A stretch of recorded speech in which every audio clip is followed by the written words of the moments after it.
अजितदादांच्या मुलाचा समावेश येतोय ना, तर तुम्ही जर कागदोपत्री याचा शोध घेतला ना, तर अजित पवारांचा मुलगा इथे कुठेही प्रायमाफिसी तुम्हाला दिसणार नाही। मुख्य म्हणजे ह्या 6 जमिनी महार समाजाच्या मालकीच्या आहेत असा अर्थ नाही। शासनाचे जे नोकर आहेत त्यांना बळी दिलं जात आहे। शिवाजी महाराजांच्या आता साताऱ्याचे जे राजे आहेत ना, ते तर त्यांनी तर ह्या महार मंडळींना सगळे उचलूनच दिलेले आहे। त्यांचं म्हणणं असं आहे, हे आमच्या जमिनी आहेत, तुम्ही कोण?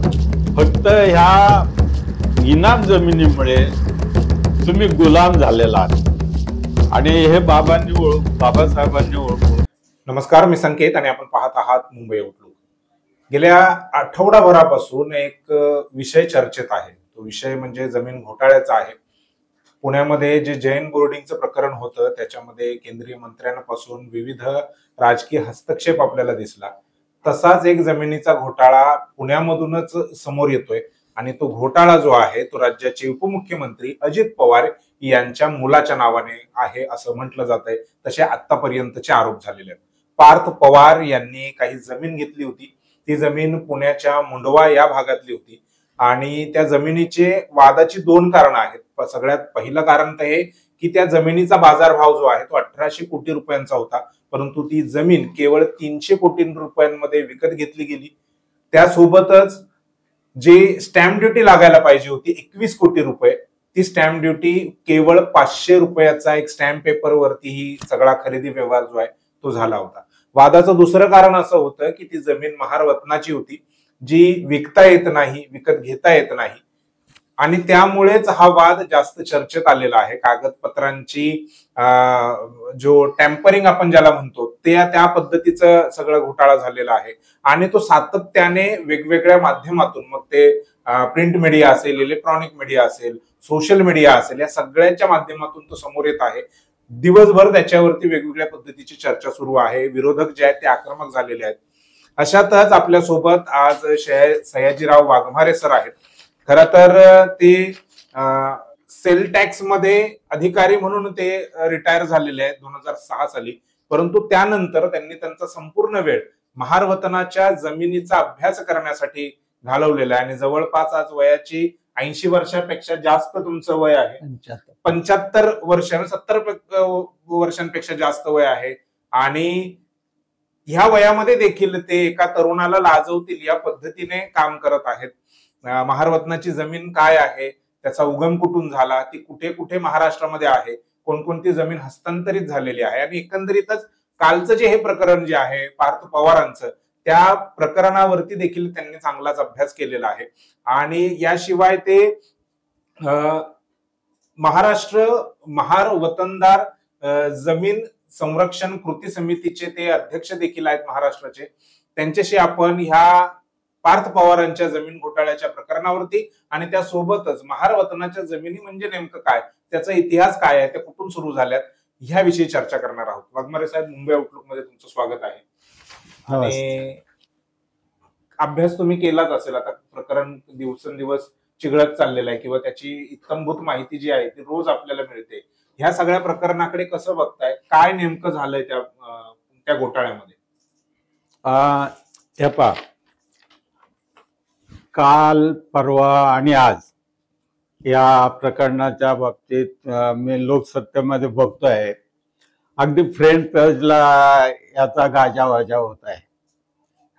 मला कमीत कमी त्या निमित्ताने आनंद होत आहे, कारण हे प्रकरण मी 30/1/2016 रोजी पुढारी पेपरमध्ये हे सविस्तर मांडलेलं आहे आणि म्हणून 2026 नंतर आज 2025 साल उजाडलेलं आहे आणि मी जी धावपळ केली होती हे प्रकरण समजावून घेण्यासाठी गेली 9 वर्ष, कमीत कमीत उशिरा का होईना, पण हा महार समाजावर जो अन्याय झालेला आहे हा उजेडात आलेला आहे।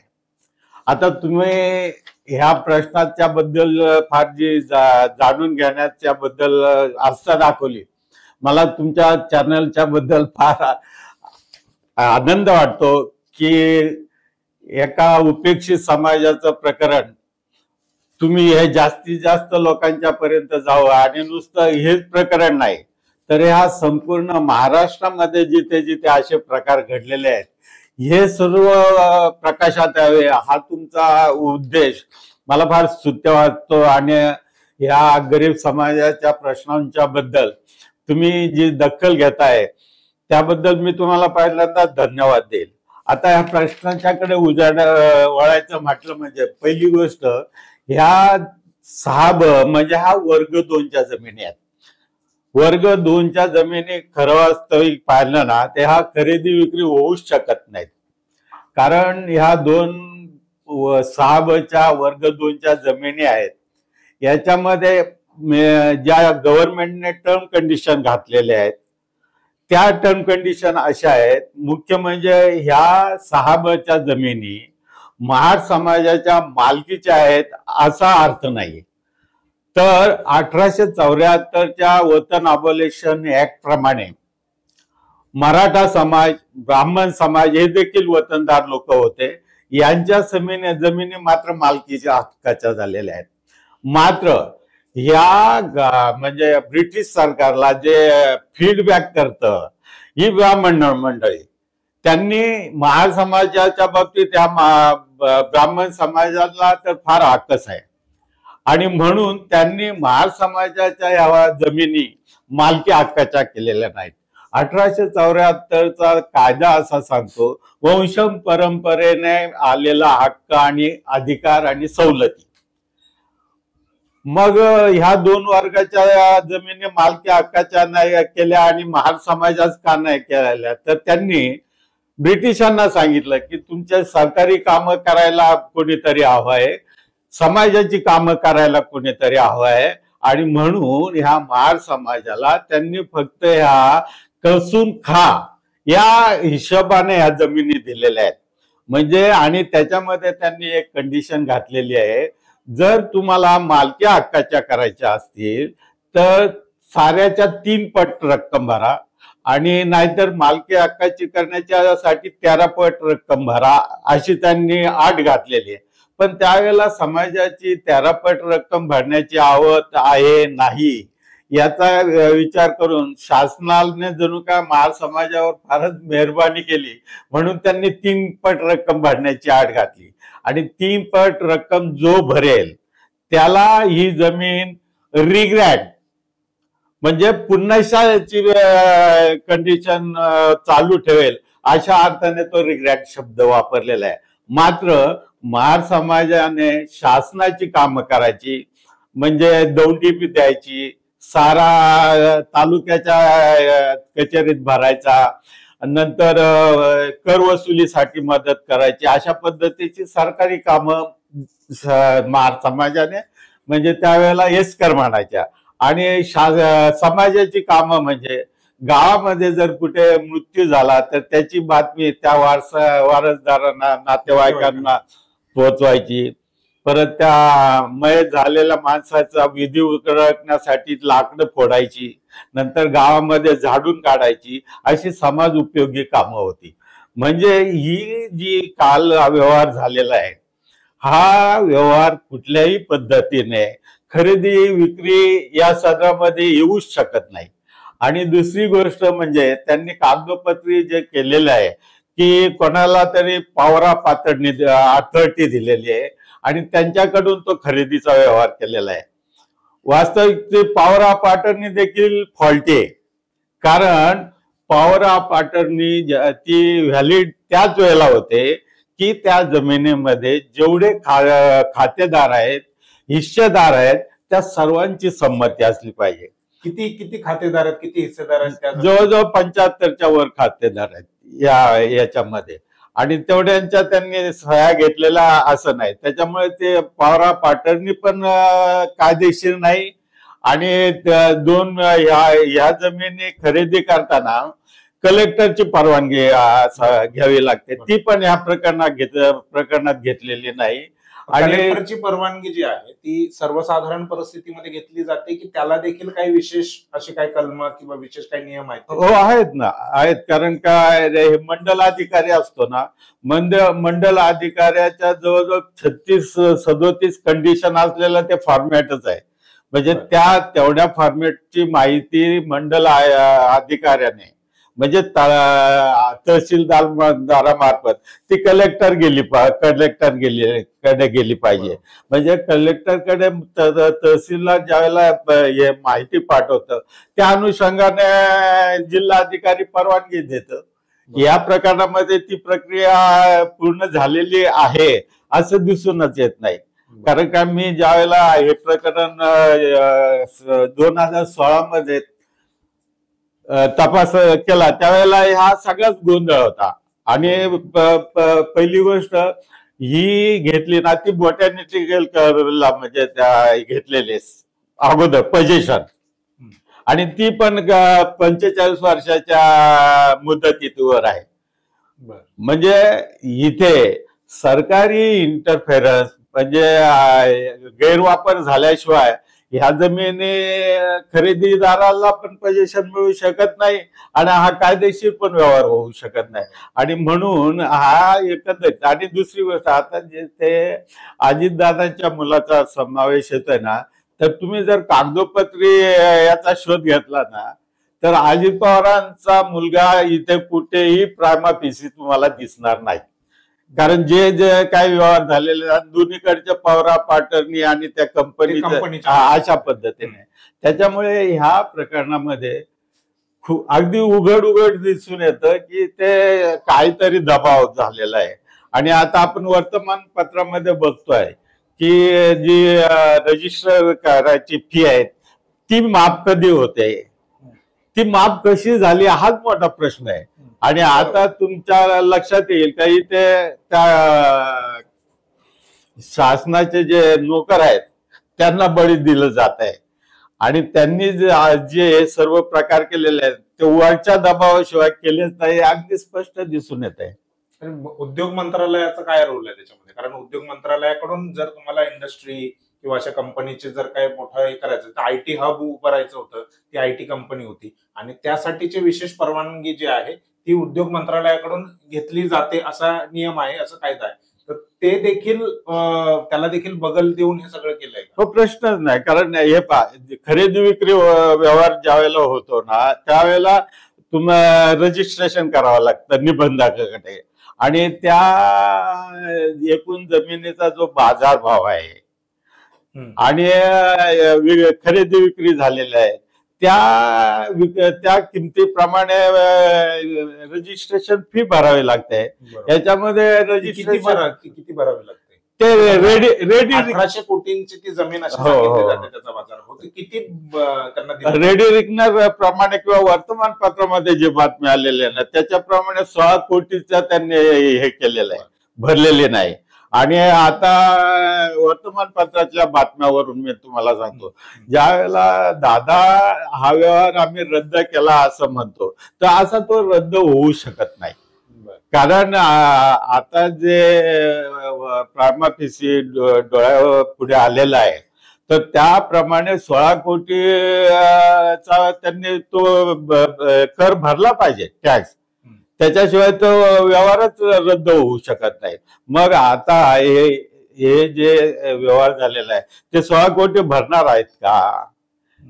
म्हणजे रद्द करण्यासाठी पण 16 कोटी हो, म्हणजे रद्द होणार नाही. म्हणजे तो कायदेशीर जर प्रक्रिया झाली असती आणि त्याप्रमाणे त्यांना जो टॅक्स भरावा लागला असताना तो रद्द करताना पण तेवढा त्यांनी टॅक्स भरायला पाहिजे, तरच तो व्यवहार रद्द होऊ शकतो. आता हे प्रकरण संपलेलं नाहीये. म्हणजे जरी अजित पवार म्हणत असले की आम्ही हे करार रद्द करतोय तरी काय प्रकरण संपलेलं नाही. आता हे प्रकरण आणखीन पुढे किती जाईल हा एक वेगळा भाग आहे.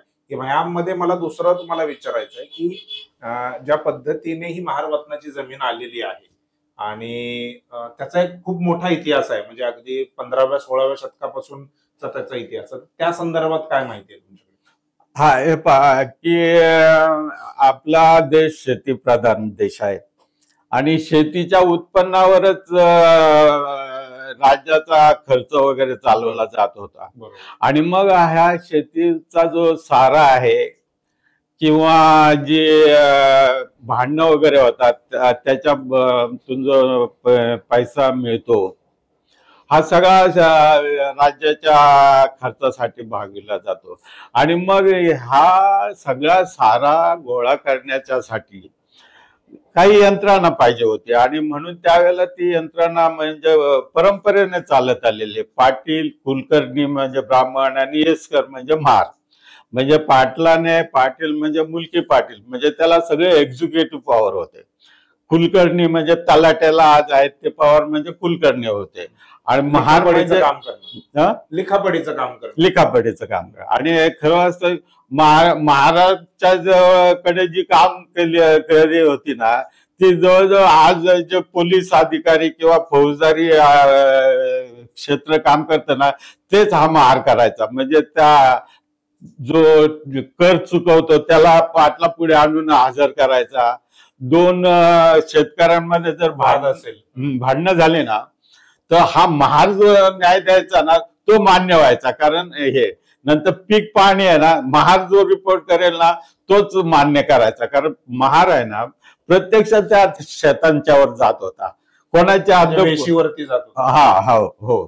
त्याच्यामुळे ही पाटील, कुलकर्णी आणि महार तर ह्या राजे लोकांनी त्यांना पगार देण्याच्या ऐवजी ही वतनं दिली होती, जमिनी दिल्या होत्या. म्हणजे जशा या बिदरच्या बादशाने दिलेल्या आहेत, शिवाजी महाराजांनी सुद्धा दिलेल्या आहेत. तो तर फार वेगळा इतिहास आहे. मी सांगू शकतो का तुम्हाला? कारण तुम्हाला हे पहा त्याच्यामध्ये फार मोठं धेंड या प्रकरणात आहे.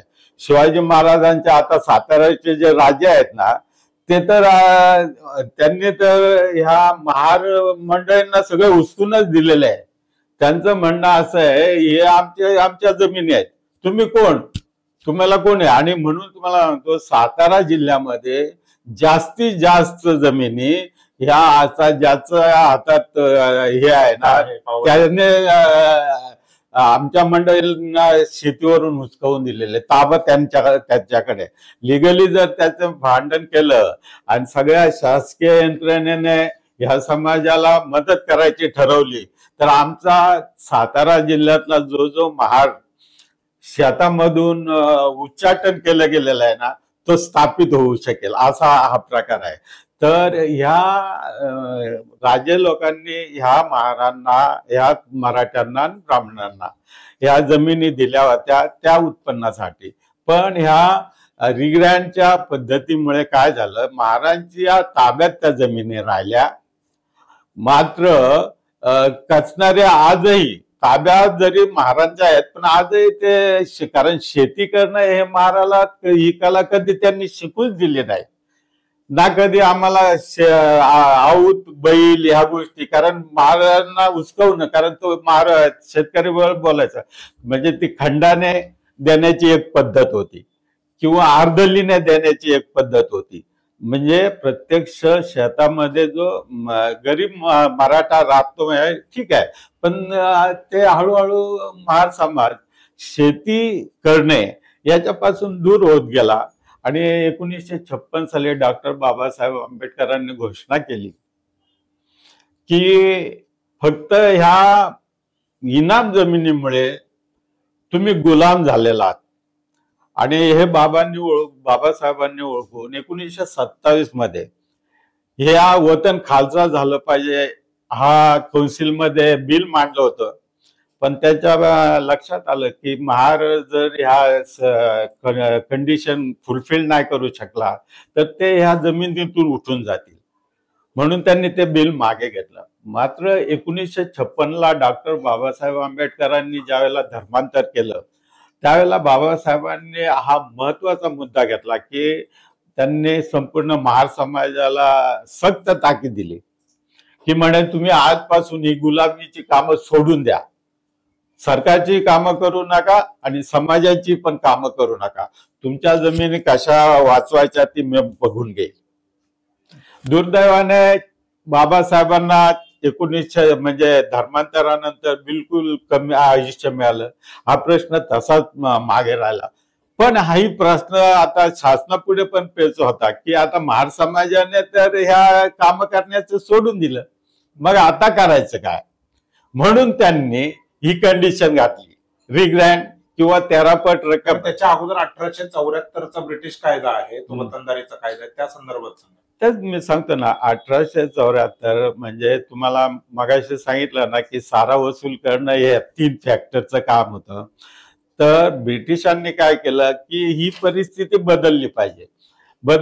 मग मराठ्याच्या जमिनीचं काय करायचं? मग मराठ्यांना त्यांनी हे केलं, त्या जमिनी मालकी हक्काच्या केल्या, मराठ्यांचा प्रश्न सोडवला. ब्राह्मण समाजाला सांगितलं ह्या तुमच्या मालकाच्या, आणि त्यांना सरकारी याच्यातून मुक्त केलं.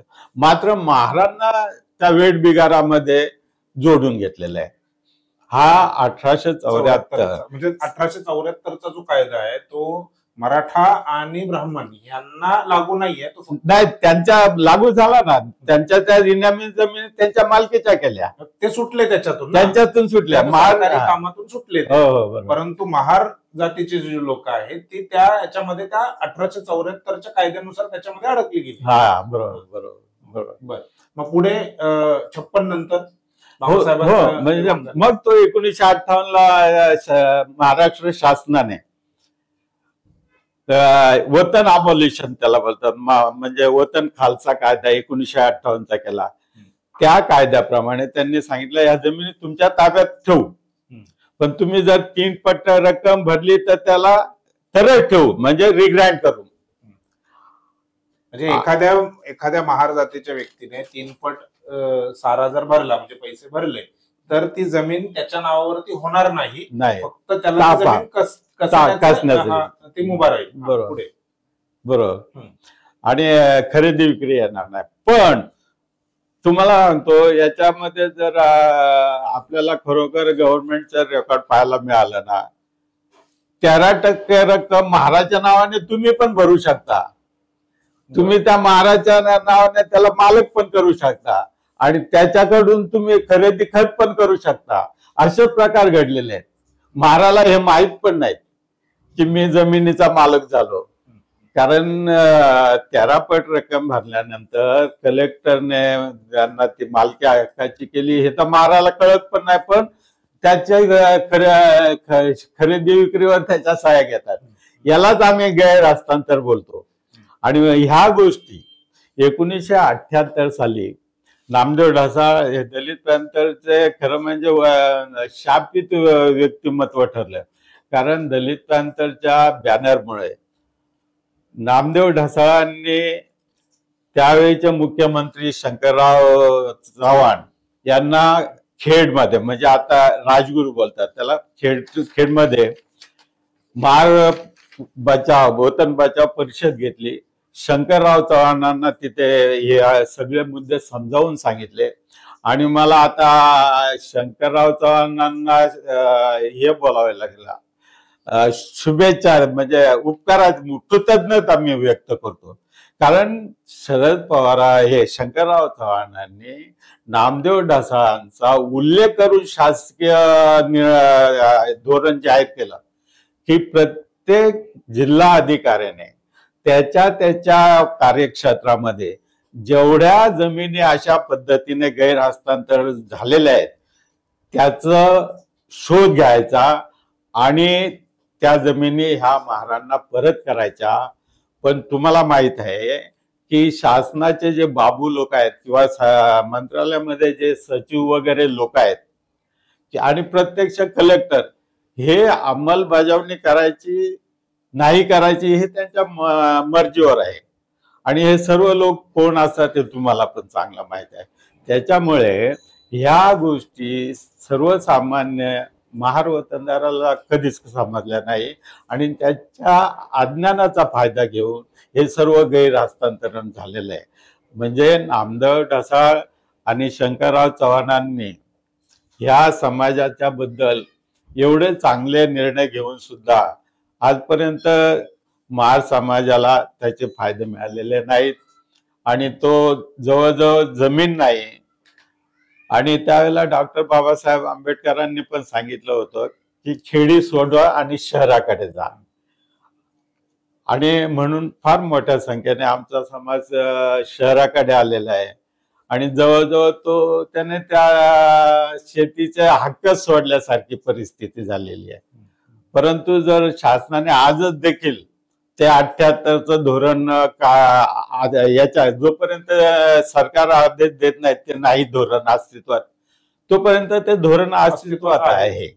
म्हणजे आजही त्या धोरणाची जर अंमलबजावणी झाली तर आमच्या समाजाला, मी आज हे धाडसाने तुम्हाला बोलतो, ह्या सर्व जमिनी जर आमच्या ताब्यात आल्या ना, तर आम्ही आता जे आरक्षणासाठी ते पुढे मी कधीतरी येईल, तर आम्हाला आरक्षणाची पण आवश्यकता राहणार नाही.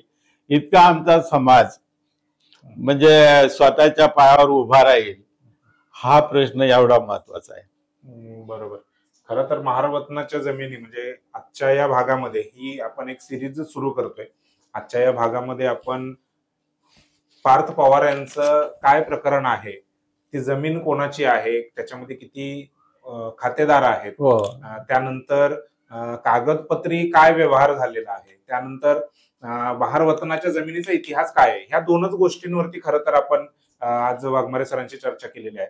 पुढच्या भागामध्ये आपण महाराष्ट्रामध्ये आणखीन किती कोणकोणत्या जिल्ह्यांमध्ये किती किती जमिनी आहेत ह्या मुद्द्यावर बोलणार आहोत. त्याशिवाय तुम्ही चर्चा करताना हे पण सांगितले की पाटील कमिटी बनवली होती, त्या पाटील कमिटीचा देखील एक अहवाल आलेला आहे. तो अहवाल नेमका काय, पाटील कमिटी काय म्हणाले त्यामध्ये, ह्या सगळ्या गोष्टींची जी माहिती आहे आपण पुढच्या भागामध्ये सरांची चर्चा करून घेणार आहोत. तुर्तास आपण इथेच थांबतोय. सरांचे आभार व्यक्त करूयात की त्यांनी आम्हाला वेळ दिला, आणि अपेक्षा व्यक्त करू की पुढच्या वेळी तुम्ही आम्हाला पुन्हा वेळ द्याल आणि इतकाच वेळ द्याल. धन्यवाद सर. भाऊ, मी तुमचा आभार मानतो की हा प्रश्नाला तुम्ही वाचा फोडतायत, आणि तुम्हाला विनंती करतो काय ह्या प्रश्नाला विनंती मिळेपर्यंत तुम्ही फॉलोअप ठेवाल अशी माझी अपेक्षा आहे. नक्कीच.